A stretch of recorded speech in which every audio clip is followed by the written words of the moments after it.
welcome back, my dear viewers.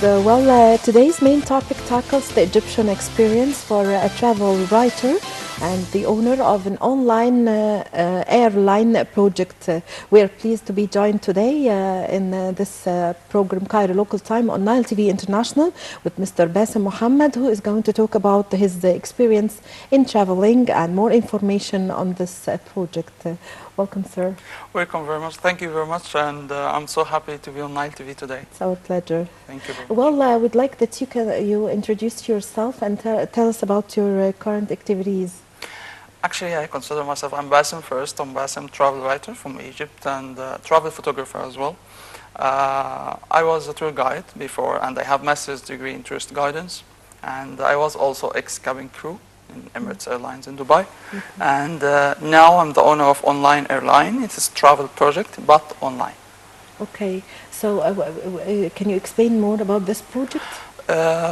Online Airline is quite... its idea. Yeah, its idea is Online Airline is online project, cultural project, starting as a Facebook page and website to let everybody to know more information about the world.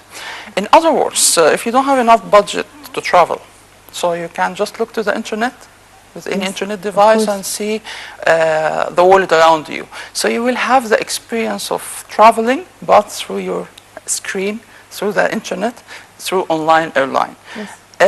Why I call it Online Airline? Because online, I was working in airline industry, but I want to make it as airline. In other words, the story itself, the travel story itself, I did it as a flight. I will give an example. For example, if you are going to Paris, I start the story with welcome, ladies and gentlemen, like in the PA, in the announcement in the flight, welcome to our flight going to Paris today, and then blah, blah, blah. I say the story of the flight itself, or the travel itself, as a flight. The journey, you mean? The journey itself, as a flight. So it will be more interesting for the reader. At the same time, you will live the experience itself. So we have some pictures of your project? This was in Japan. Online Airline would be later a cultural center. I hope to do it. And I will share my experience, travel experience, like this one in Japan as well. This one in Japan as well. So I will share my travel experience with everybody. And this one? This one in Korea, in Seoul. This one was with Japanese students. Japanese students, This one from different places. So I'd like to know when did you realize your passion for traveling? Since childhood. Since childhood. Yeah. Actually, I was living abroad with my parents, and every year we go to Egypt for a holiday. And my parents usually took us, me and my sister, to go to visit the sites of Cairo and Egypt especially. So since that time, they tried to teach us history. So the history of Egypt and the beautiful places of Egypt. And starting from that point, later, I tried to read a lot about our history in Egypt. Then later, I decided to read a lot of books, guidebooks about the world. So my mom recommended me a very interesting book for Egyptian travel writer called Anis Mansour. Of course, is very famous. Very well known. Of course, a famous writer. Yeah, I read his book called 200 Days Around the World, and 200 Days Around the World was my turning point. Since that time, I wanted to do the same. So my dream started since university time, especially. I tried to have to participate in some activities in university, to travel abroad, and also to know other cultures, starting from Japan especially, with the Japanese cultural organization called JICA.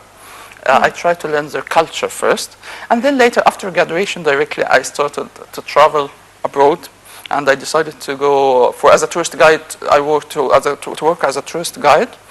And when I worked as a tourist guide, this period of my life, I had a lot of friends from everywhere in the world, and this is facilitated for me later to travel around the world and to be a world traveler. Then later, it happened some crisis in Egypt, as you know, and I decided to be a cabin crew in Dubai. I traveled, I left Egypt, and this was the great turning point for me to travel around all of the world, all continents, yeah. So through the pictures we are watching, we can see that you have visited several countries, lots and lots of countries. Yeah. How many countries, and what was the most significant one that you visited? So far is about 53. 53, and what the most significant one? The most significant one, Japan, as the picture said. Here, the picture, Japan. Yeah, lots of pictures from it was one of the dreams to go to Japan, to be honest with you, because I'm a fan of the Japanese culture since childhood, especially when I saw a TV series called Oshin. Yeah. In our Egyptian TV land. That was an old one. Very old one. Yeah, I remember it, of course. Yeah. We all know. Since that time, I want to go to Japan. And it happened like 4 years ago. Yeah, I went to Japan. And what was the first country that you visited, and how was this experience? It was your first experience? Thailand. So Thailand was my first trip ever. Experience, yeah. Yeah, as alone. How was it? And why did you choose it over? Yeah, I will tell you why. It is quite crazy story, because I was watching an Egyptian movie called Haramay of Thailand, or Thieves in Thailand. Yeah, okay.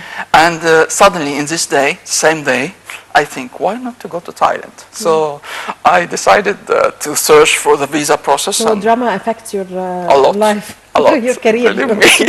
I like drama and music in general. Yeah, so that's why it affects my career. So I decided to go, and in 3 days maximum after watching this movie, I was in Thailand. Believe it or not, it was my first experience alone, without my parents. Yeah. And with my backpack, I just go to this country and explore a new world for me, which is the Asian part of the Far East part, or the Far Asian part. So I would like to talk about the most interesting trips that you have had around the world. What was the most interesting one? Everywhere I go, I have nice memories, but I will focus on the most interesting part of the trip itself, which is the first time to see any place. Any place, yeah. Yeah. My first time to land in any country, in a new country, for me, it was amazing. Amazing moment when you see... That's a point that you would never forget. Yeah. Of course. When you see for the first time the Tower of Eiffel, when you see Big Ben, when you go to Hollywood in the United States and see the Hollywood actors and the museums about Hollywood and Hollywood sign.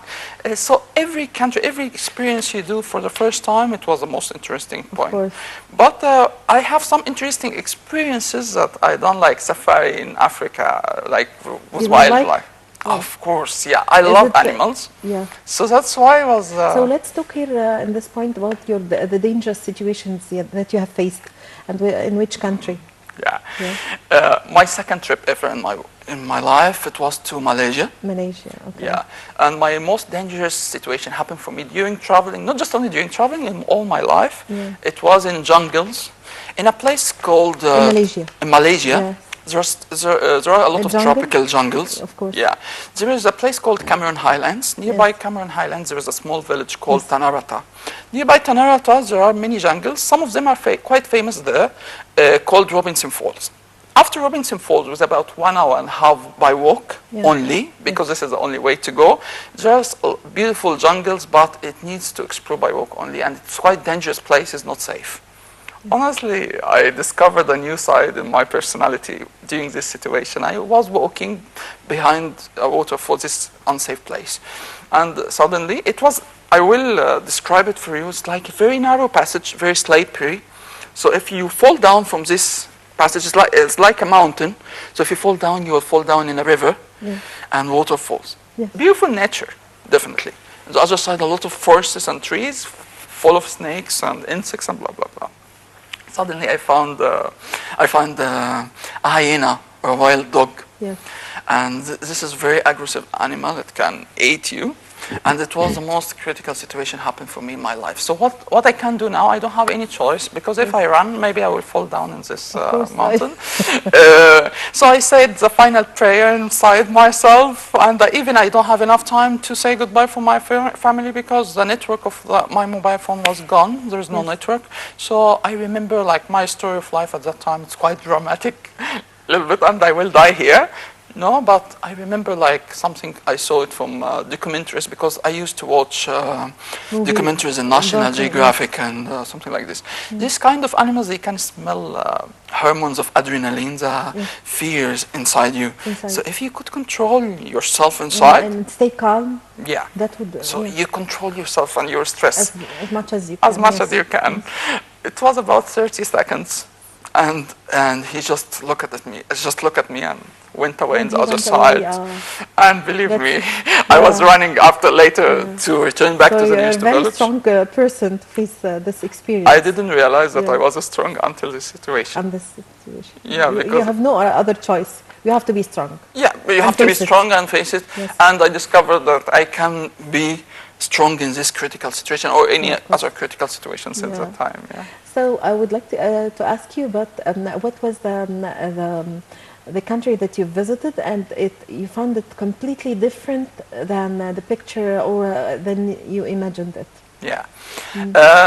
I consider South Africa and Nigeria. South Africa and Nigeria. Yeah. What's the common... I will tell you something. The nature there? No, not the nature. Safety. Safety. Oh, yeah. Okay. Many people here, we believe in general that Nigeria and many African countries are not that safe to go. And even South Africa is not that safe to go outside after the sunset.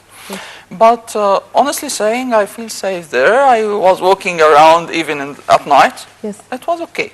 I didn't face any safety problem there. Even the people were very friendly, and this is different than what I imagined. Yes. That I say, no, it's full of criminals at night, and I feel safe. It was okay. Since that time, I feel safe everywhere, to be honest, even in the most dangerous countries I've been. Yeah, so it's quite different image than I know before, before I traveled.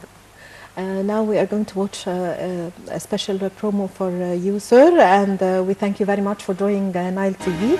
It was our pleasure. Thank you very much for you as well, because this opportunity for me, after 27 years, I returned back to Maspio, Egyptian TV, because I was young here and I did it here. Thank you very much for this opportunity. Thank you. Okay. Well, with this, my dear viewers, we come to the end of this episode of our program, Cairo Local Time, during which we've brought you the latest political, economic, and also social events that were taking place in Egypt. I'm Amal Mukhtar. Thank you for watching.